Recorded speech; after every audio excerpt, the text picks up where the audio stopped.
Hi guys, I'm Laura Chubb, and today I'm here to show you how to teach an e-collar recall. At this point, you should have either introduced it with a prong collar, clicker training, whatever the case may be, so that the dog has a general understanding of what a recall is, you know, what here means, what come means, whatever command you're using. Once the dog has a basic understanding of a recall, what you're going to do, go ahead and fit the e-collar. Your remote should be set on continuous.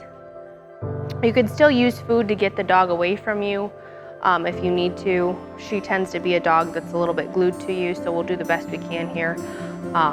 But what you're going to do is, as soon as the H of here leaves your mouth, the button's going to go down on their working level until the dog gets to you and sits. Good girl. Break.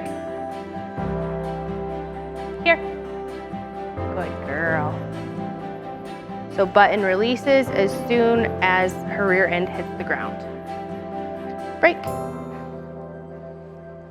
Here. Good girl. Yes. Break.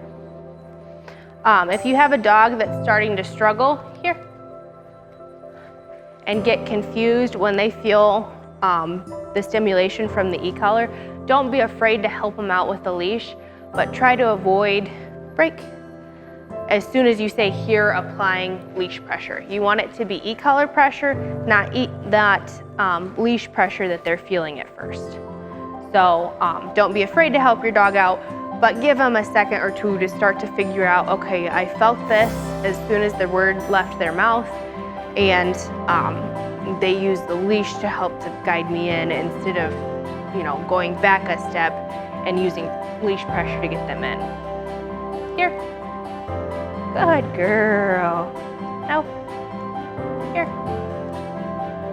Good. So again, I helped her out a little once she started to get confused, or in this case, distracted, but I didn't immediately jump to the leash to get her to complete the command in the first place. It was e-collar pressure as soon as the command left my mouth, and it released as soon as her rear hit the ground.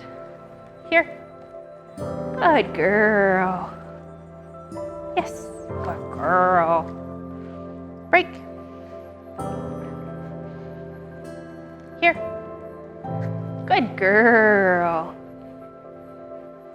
If you're struggling with the juggling act of having a leash in your hand as well as the remote, hold the button down, all of that at the same time, what I've found is helpful is to stick the leash over your pinky finger in the hand that you hold the remote.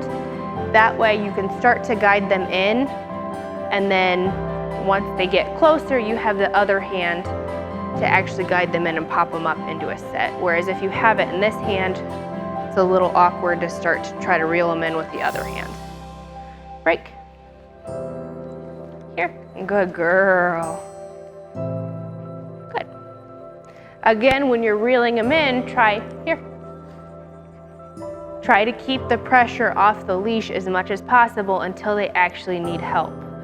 And how you know they're needing help is if they're veering off or just not paying attention to you at all, whatever the case may be, but try not to just drag them in. Try to use the e-collar, but still have the leash ready that if you need to make, you know, a correction or give a little help that you can. All right, guys, that's all I have for you today. Thank you for watching.